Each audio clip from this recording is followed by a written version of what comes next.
วัสดีครับကျွန်တော်နဲ့တူထိုင်းစကားတစ်နေ့ကို9လုံး day 4ငန်းအလုပ်ငန်းအလုပ်บ้านအိမ်บ้านအိမ်งานบ้านအိမ်အလုပ်งานบ้านအိမ်အလုပ်ถามလုပ်သည်ถามလုပ်သည်ทำงานအလုပ်လုပ်သည်ทำงานအလုပ်လုပ်သည်ဒီတစ်ခါမှာကျွန်တော်ထိုင်းစာလုံးလေးတွေကိုပါစာလုံးပေါင်းပြပေးသွားမယ်ငေါအာနော်ငန်းအလုပ်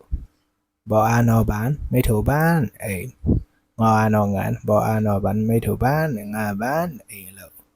ทออามทำเลยติทออามทำงอานองามทำงานเลยติ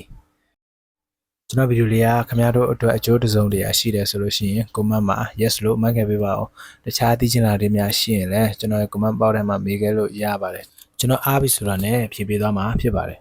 ပြီးတော့အရင်အစားတွေကိုလည်းမမေ့ပြပါနဲ့အရေးကြီးပါတယ်เนาะအခုသင်ခန်းစာကိုတွေးရင်အခုလေးလာလိုက်ပါစာအုပ်နဲ့ပေါ်ပင်နဲ့ရေးမှတ်ထားပါပြီးတော့အရင်သင်ခန်းစာတွေကိုလည်းလုံးဝမမေ့ပြလိုက်ပါနဲ့เนาะအရေးကြီးပါတယ် day 4ရောက်လာပါပြီ